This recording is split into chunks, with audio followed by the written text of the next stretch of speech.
So the square root is gonna take away the negative parts and it's gonna bend down the positive parts towards the x-axis. So that's the main idea. So let's take a look at what's happening numerically. So first of all, let's graph the original function. This one in this case is x squared minus 1.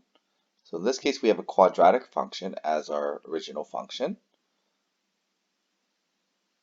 Okay, so our graph is going to look like that. We have intercepts at -1 and 1. Okay.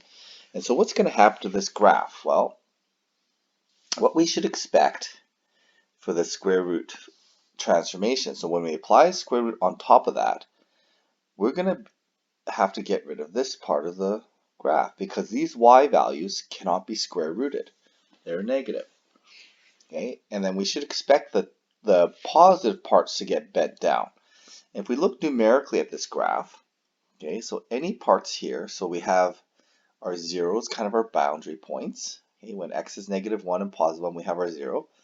When y was negative, all this part down here, we end up having that graph disappear. Okay, there are no points there.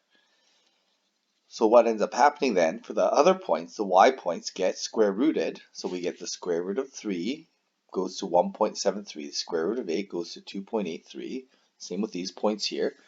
So we end up having this graph getting bent down. Okay, so we end up with this graph that goes kind of like that. That gets bent down.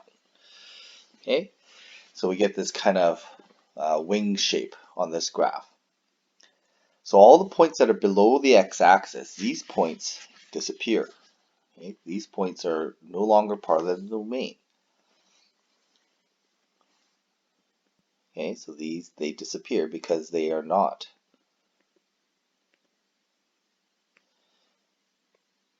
Okay, because the negative cannot be part of the domain.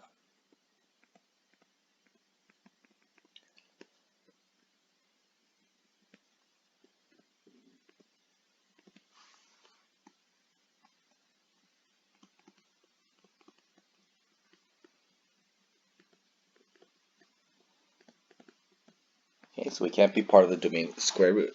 So we end up getting rid of those negative parts and bending those positive parts down because as we square root, those numbers are going to get smaller. So looking at this one here, this is our graph. It's an upside down parabola. We don't actually have the function for it. We could draw work out this function, but in general though, when we take f of x and then we apply the square root on top of it, okay, the square root then is the transformation. We're going to transform using a square root. What ends up happening is the domain of the square root can only be positive. So we have to get rid of that. So that means then that the domain of this function can only be the parts where the y is above the x-axis. So the domain of this function ends up being x is between 3 and -3. The range of this function then is going to be based on, well, we start at 0 and it's got to go all the way up to the vertex.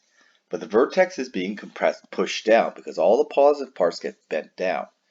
And in fact, the vertex here is at 9, and we have to, if we want to know where the vertex ends up, we can do the transformation on that y equals 9. So we square root that, and we get y equals 3. So then the range of this function must be starting at 0, and it's going to be up to and including +3.